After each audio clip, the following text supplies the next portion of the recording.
Mais um programa Saúde e Bem-Estar para você que acompanha a nossa TV Grandourados e também o nosso canal no YouTube. Aqui no Instituto de Neuropsiquiatria da doutora Elizabeth Casselon, a gente busca sempre levar para você assuntos importantes sobre a saúde mental e outros tipos de doenças também. A doutora, como vocês já sabem, ela além de psiquiatra, é neuropsiquiatra, né, doutora? Eu confundi um pouco aqui para te apresentar. A sua formação em psiquiatria e também neurologia, é isso? Sim, neurologista e psiquiatra. Tá certo. E a doutora vai falar hoje para a gente sobre a fibromialgia. É um tema que a gente escuta muitas pessoas comentarem, mas eu particularmente desconheço e por isso que a doutora vai explicar para a gente com propriedade sobre esse assunto. Doutora, mais uma vez, obrigada, viu? Eu que agradeço.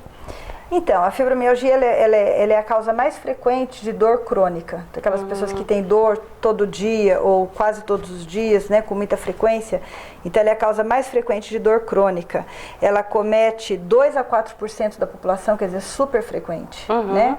E acomete mais mulheres do que homens, mas acomete homens também, tá? E por que mais mulheres? Ninguém sabe, talvez alguma questão hormonal, né, de estrógeno, né, diferenças hormonais, porque tem algumas, por exemplo, depressão também é mais comum em mulher, né, e a depressão também é mais comum na fibromialgia. A fibromialgia, então, como eu falei, então ela é a causa mais comum de dor crônica. Na realidade, ela é uma dor generalizada em diferentes partes do corpo, em diferentes segmentos do corpo. A origem não está esclarecida, não se sabe por que as pessoas têm fibromialgia. Sabe-se que é mais comum em mulheres e que ela é uma doença da meia-idade, entre 30 e 50 anos, embora possa aparecer antes e possa aparecer depois.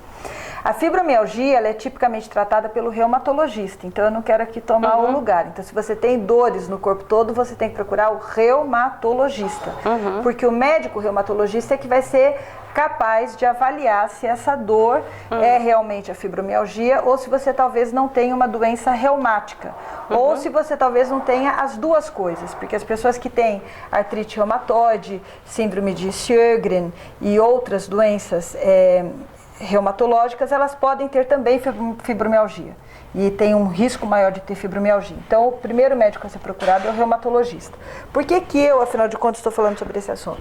Porque apesar de ser uma doença de fato reumatológica, porque a dor é músculo-esquelética, e você precisa do reumatologista para diferenciar de outras doenças autoimunes que também podem dar um quadro parecido, a causa mais provável da fibromialgia é uma alteração do sistema nervoso central, das áreas da dor, das áreas de percepção da dor. E é provavelmente por isso que as pessoas com fibromialgia, metade delas tem depressão, mas também muitas têm ansiedade, elas têm dor na articulação temporomandibular, tem dor pélvica, que ninguém explica direito, tem síndrome do colo irritável, aquele intestino onde você oscila obstipação e diarreia, dores para urinar. Então, elas têm muitas vezes outros quadros. O mais comum que acompanha é a fadiga crônica, um cansaço crônico, um cansaço de chumbo, que eu não consigo explicar por quê. Então, a fadiga crônica e alterações de sono. Não é aquele sono que não me regenera e outras alterações de sono, como síndrome das pernas inquietas, etc. Mas então, assim, a gente acredita que a dor da fibromialgia está associada a uma alteração do processamento de informações sensoriais no sistema nervoso central. É uma mudança e talvez por isso tenha a ver com mulher, porque os hormônios sexuais femininos, eles também agem sobre o sistema nervoso central. O cérebro também tem receptores para esses hormônios, né? Então talvez isso esteja aí relacionado, mas não se entende muito bem como que isso acontece, né? Mas não sei se eu expliquei, quer dizer, uma dor é frequente, é muito ruim, as pessoas sofrem muito, porque, claro, ninguém gosta de estar com dor, a dor é uma dor forte, de forte intensidade, é uma dor que faz com que você queira ficar acamado, com que você não queira fazer atividade nenhuma, não é? E muitas vezes acompanhada dessa dor vem a depressão, fadiga crônica e a dificuldade de sono. Doutora, isso me traz a memória de uma pessoa que tinha muita dor de cabeça e ela procurou um profissional de neurologia para detectar o problema dessa dor de cabeça, né? Mas pelo que ela me falou, não chegou a um diagnóstico e ela sofreu por tempo, tomando remédios até para epilepsia, parece que foi indicado para ela no momento. Mas a verdade é que ela não conseguiu. Depois disso, indicaram para ela um tratamento com medicina alternativa, através de chás, e ela começou a tomar esses chás e deu uma melhorada, né, nos sintomas, mas também não resolveu. E aí, por fim, ela continuava com dor, aí ela disse que buscou recurso através do SUS, né, e com uma psicóloga, e aí ela descobriu que, na verdade, ela sofria essa dor porque ela tinha muito estresse, e essa dor, diz que era uma dor que subia do ombro para a cabeça.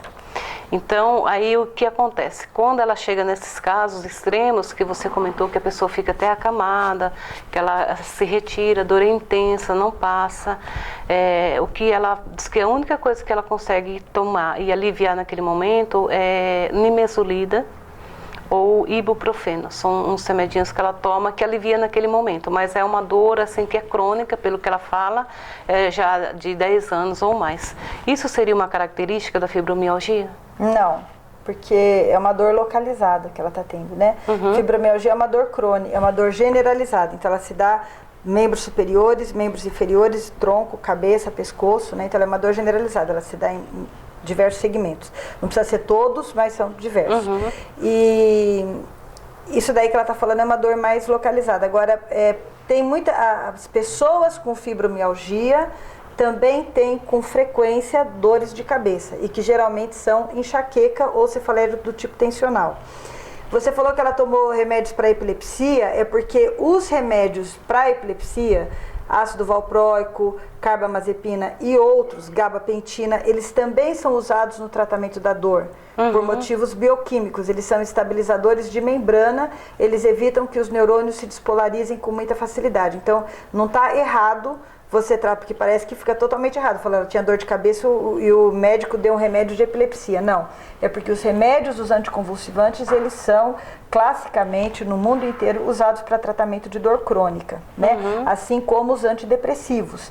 Então, os antidepressivos, mesmo que uma pessoa não tenha depressão, existe uma classe especial de antidepressivos, principalmente os antidepressivos tricíclicos, que são assim, consumadamente, sabidamente, já está bem estabelecido que eles tratam dor crônica, sim, diferentes tipos de dor crônica, inclusive dores de cabeça. Então, o médico que começou a tratar essa dor de cabeça crônica com essa medicação, não sei por que motivo não deu certo, mas provavelmente ele estava partindo da hipótese de que talvez pertencesse ali ao grupo das enxaquecas, né? Então não está errado. Ficar tomando anti-inflamatório a princípio não é tão bom assim, depende da frequência, mas muitas vezes eu ficar tomando analgésico, se eu tomar com muita frequência, eu posso até potencializar a dor. Então a dor vai ficando cada vez mais refratária. Mas não dá para responder no caso dessa que você está me citando, porque eu não sei direito o que está acontecendo, eu precisaria saber mais pormenores, né? Mas voltando a falar da fibromialgia, então ela é uma dor generalizada. Quando a gente fala que ela que ela não tem assim um componente físico detectável, significa assim, se eu fizer os exames para os marcadores de doença reumatológica, eles vão estar normais. Se eu fizer exames para infecções, eles estão normais. Se eu fizer um exame de eletroneuromiografia e ressonância magnética nuclear e investigar os ossos, os músculos, tudo vai estar normal. O paciente, ele fica meio decepcionado e meio bravo com isso, frustrado, porque aí parece que o médico está dizendo assim, olha, é tudo coisa da tua cabeça. É como se ele estivesse inventando aquela dor, ou como se ele tivesse a dor, porque na realidade ele não bate bem, ele é meio doido, né? Ou como se fosse uma frescura, cada pessoa interpreta de um jeito, mas então a gente precisa entender muito bem assim, quando você fala que uma coisa é psicológica, significa que ela não tem um substrato estrutural detectável com os métodos dos quais nós dispomos hoje. Então, hoje os métodos que eu tenho não detectam aquilo. Talvez se eu tivesse, vai chegar um dia onde vai ser possível medir uma determinada substância que vai estar alterada, sim, na fibromialgia. Mas a gente vai precisar de métodos mais sofisticados para detectar isso. Então, não quer dizer que não esteja acontecendo nada no sistema nervoso central ou que aquilo seja uma invenção da pessoa. O que acontece é que as mesmas áreas do cérebro que são responsáveis pelo processamento das emoções, elas também são responsáveis pelo processamento da dor. Existe um compartilhamento. E aí, então sim, o meu estado emocional, se eu estou ansiosa, se eu estou deprimida, isso aumenta a probabilidade de eu sentir dor. Não sei se assim. Então são circuitos próximos, não é que eles sejam todos os mesmos circuitos, mas muitos circuitos são os mesmos. Então, se eu tenho uma alteração nesse processamento, nós não sabemos a causa, né? Mas se eu tenho uma alteração nesse processamento, eu vou ter uma alteração no processamento de dor e eu vou ter uma alteração de processamento emocional que também me predispõe à depressão. Não é que aquilo foi inventado pelo paciente, ou que aquilo é coisa da cabeça dele, ou que aquilo não seja para ser levado a sério. Né? Então, assim, é que a divisão que a medicina faz entre o psicológico e o físico, ela é uma divisão mais didática para que a gente possa pensar um pouco sobre as coisas e separar, olha, então aqui é coração, aqui é pulmão, pra gente, mas na realidade tudo está se comunicando com tudo, né? E principalmente no sistema nervoso. Isso me fez lembrar, eu morei em São Paulo por um tempo e eu trabalhava no banco. E eu comecei a sentir dor nesse braço, né? E aí eu procurei um ortopedista na época e aí eu falei pra ele, olha, eu sinto dor aqui, mas às vezes sinto nesse ombro, nesse outro ombro. Ele falou, eu já sei, você tem fibromialgia.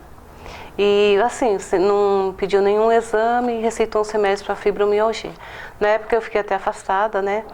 No banco fazendo tratamento, mas não resolveu não, o problema continuou.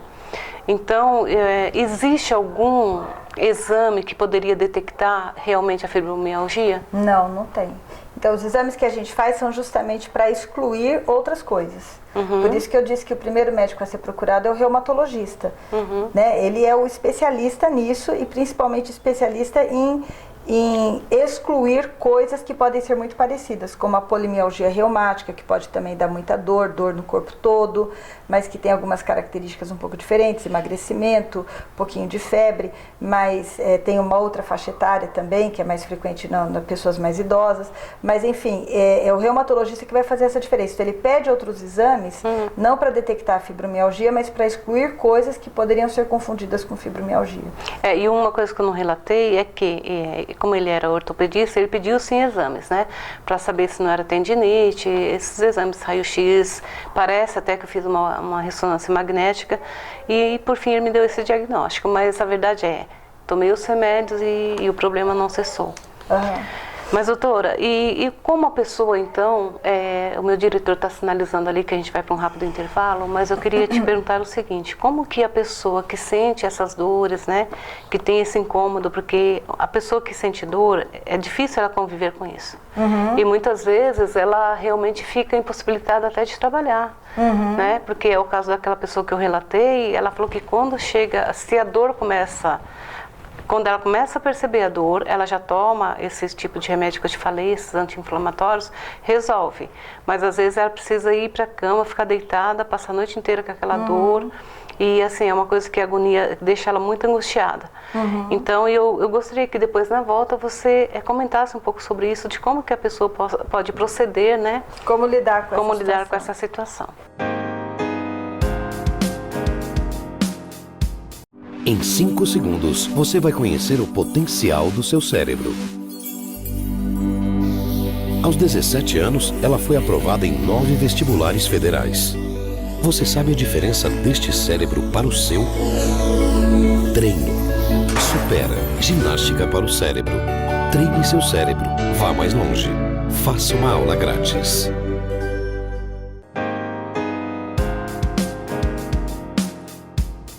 De volta com o programa Saúde e Bem-Estar, conversando com a psiquiatra e neurologista a doutora Elizabeth Castelon, falando sobre o tema fibromialgia.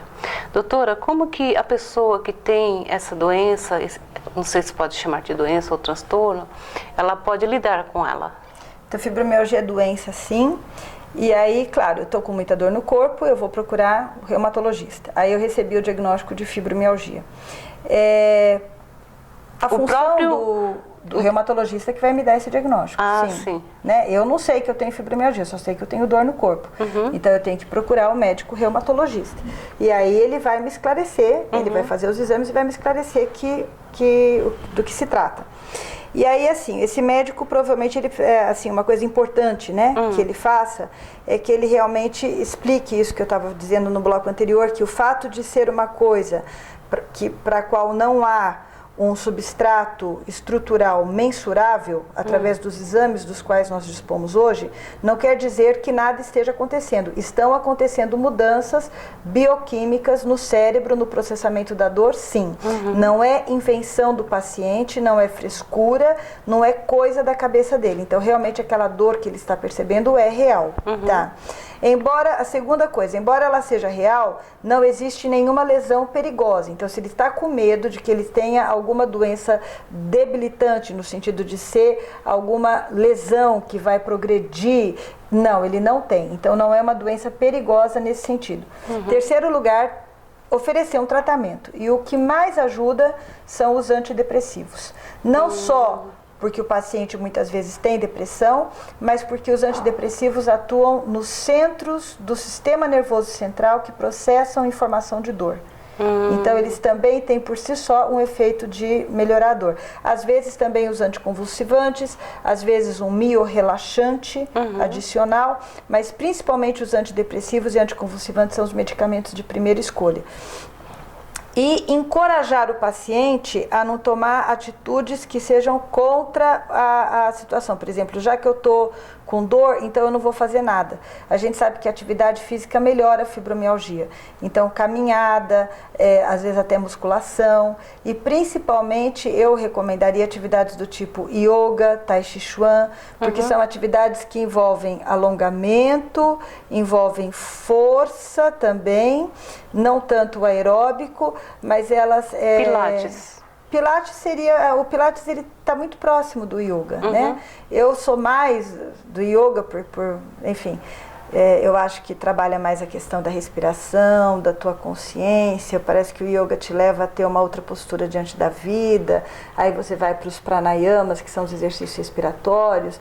De lá você começa a ler alguns textos de meditação. O yoga ele vai te levando assim. Embora na aula seja mais a atividade física em si, mas ela parece que vai te conduzindo para esse outro caminho. Então eu gosto muito de yoga, mas yoga, pilates, tai chi chuan, então são essas atividades físicas que são relativamente leves, entre aspas, né, porque pode ser também pode ter uma demanda física grande, mas você vai fazer lentamente, então elas estão, ao mesmo tempo em que elas têm uma demanda física, elas têm uma coisa assim de introspecção, de prestar atenção no seu corpo e de reduzir a sua ansiedade, porque os exercícios são lentos e eles são feitos com mais consciência.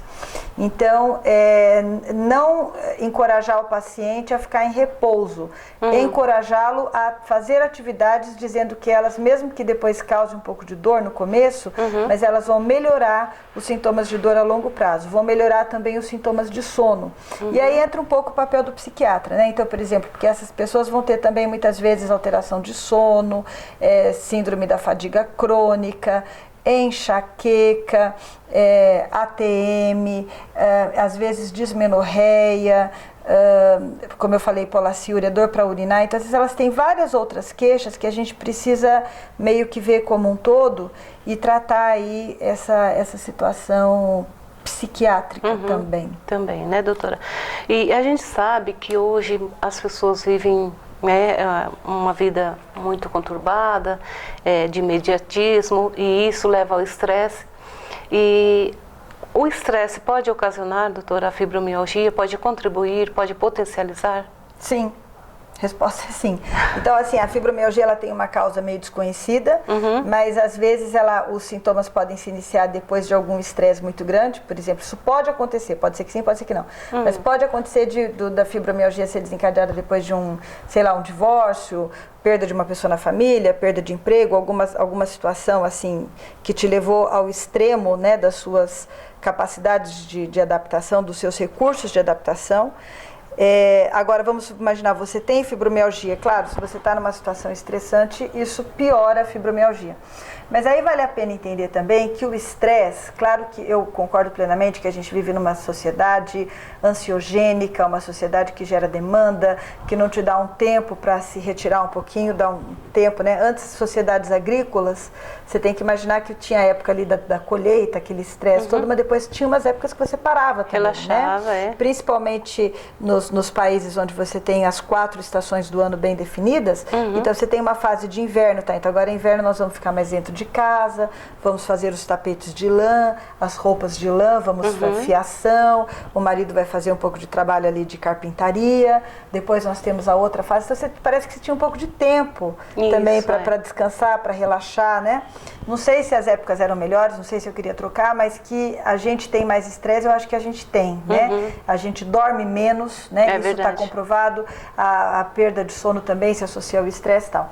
Mas onde eu queria chegar é que o estresse não é só aquilo que vem de fora, mas é a forma como eu processo. Então essa pessoa que tem a tendência a ter dor, que tem a tendência a ter depressão, também é a pessoa que tem a tendência a ter ansiedade e a receber os estímulos de forma a ficar mais estressada. Então eu posso ser aquela pessoa um pouco mais tranquila, que consigo me autorregular emocionalmente, e aí o yoga, pilates, tai chi chuan, tudo isso ajuda, porque aí vem aquele monte de estímulo, aquela vida louca, mas eu consigo meio que ter um anteparo e selecionar, falar, não, agora eu vou fazer isso,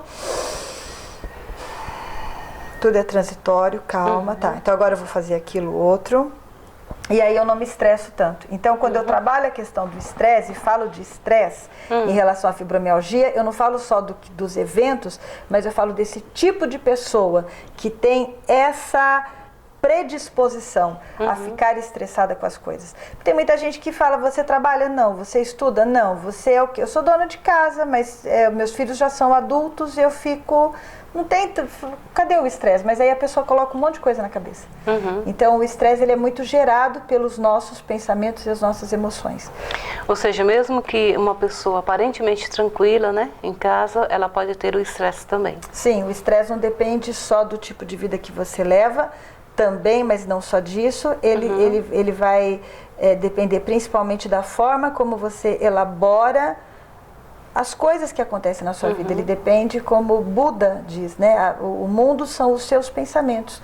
Com o seu pensamento você cria o mundo. É a interpretação que você dá às coisas. Né? Doutora, e como tratar a fibromialgia?